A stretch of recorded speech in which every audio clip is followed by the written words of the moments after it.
Hi mga be! Welcome sa aking vlog. And for today's video, magluluto nga pala ako ng aking pananghalian.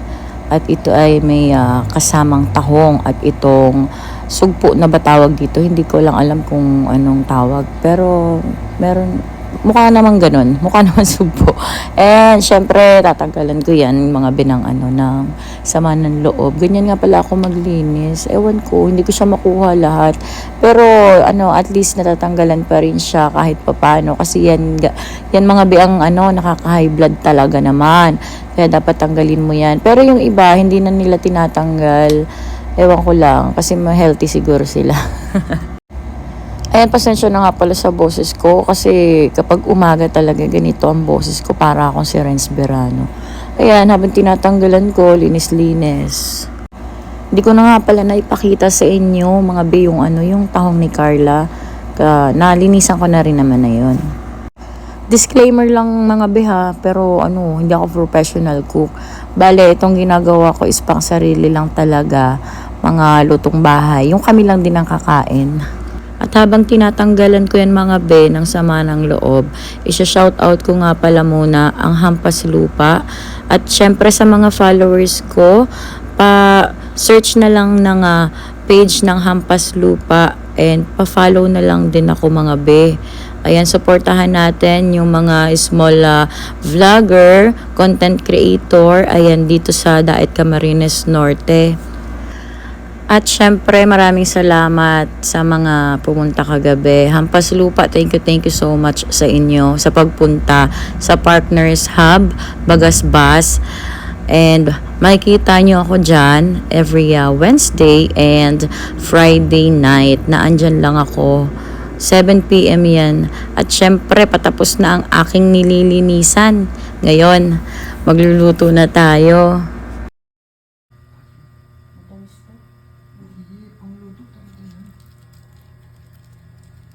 At nagpainit lang ako dyan ng wakali. Tapos, inilagay ko na rin ang butter. Hindi ko na nga pala naipakita sa inyo, mga biyong pag hiwa ko ng aswang. Alam nyo ba yon? Yung wangba. Tapos, sibuyas. Hindi ko na naipakita sa inyo kasi niready ko na siya agad-agad para makaluto na kasi gutom na talaga ako dyan. Nagtitiis lang talaga mga be. Parang sa jowa mo, kailangan mong magtiis. At syempre, imekos-mekos natin yan mga insan. Ayan, tunawin ko lang ang butter. Syempre, kapag natunaw na yan, ilalagay na natin ang aswang. Isama mo na rin si 5-6. Ayan nga pala. Baka mga be, meron kayong gustong ipaluto sa akin kahit I'm not a professional cook. Ayan, i-comment nyo lang. At syempre, yung mga gustong magpa-challenge sa akin, baka kaya ko, i-comment nyo na lang yan dyan mga be sa baba. Ayan, inilagay ko na dyan ang wangba at ang sibuyas. Imekos-mekos ng imekos. Ayan, kailangan siyang maluto ng very light. Dapat half cook lang para medyo lasap na lasap mo talaga. Pagkatapos niyan, hininaan ko ang buga ng apoy, ilagay si tahong ni Carla. Ito talaga masarap to, kaso pabigat tong yung pinaka shell niya. Ang mali ko, dapat pala pinakuluan ko na muna tapos tinanggal ko na dun sa sa shell. Masyado ko lang pinahirapan yung sarili ko dyan mga be. Alam nyo ba yun? Syempre, mekos-mekos natin ang very light para yung butter niya is mag-melt doon sa shell. Sa shell lang. Wala rin namang kwenta. Pasensya na sa aking niluluto ha. Hindi ko alam. Basta ganyan na lang. Ganyan lang ang ginawa ko. Tapos nilagyan ko lang siya ng dyan, shrimp. And syempre, shout out sa Cutie Nails. At dahil malapit na ang Valentine's, lahat na ba may ka-date? Ayan, abang-abang nga pala sa mga girls na followers ko dyan kung sino ang mapipili ko para sa free extension nails. Taray! Syempre, kabog na kabog yan sa date nyo ng jowa mo. Keep on sharing lang tayo, mga be, ng aking videos, live and posts. Ayan, balik na nga pala tayo dito. Nilagyan ko nga pala siya ng soda. At pakuluin lang ito ng pakuluin. At kapag kumukulo na ang dugo mo, nilagyan ko nga pala muna yan ng pamintang durog. Siyempre, dahil Bicolana tayo, lagyan natin yan ng pangpahat, pangpapawis. Lagyan natin ng sili. Masarap kasi kapag maanghang. Nakakagana talagang kumain. Sige pa, lagyan pa natin.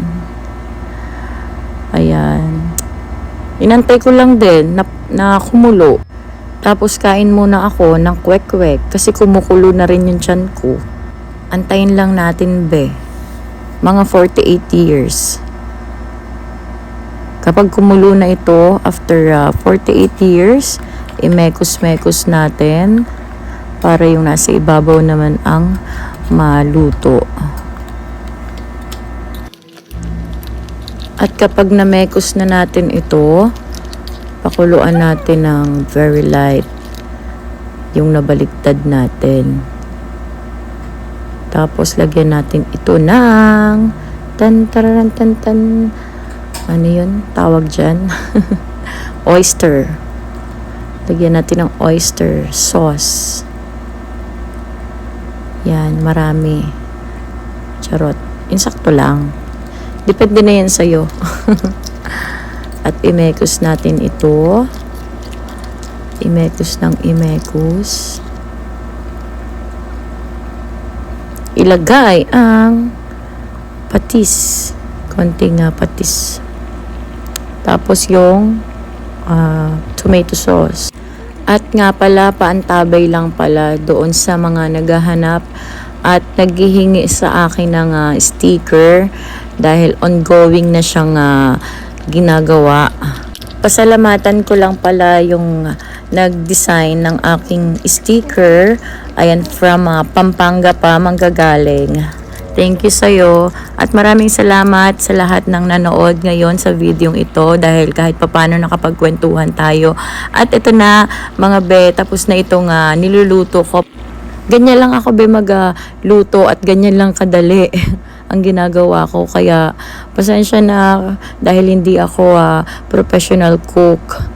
Thank you sa inyo mga be sa panonood ng aking vlog for today at magkita-kita tayo ulit sa susunod na aking vlog. Thank you!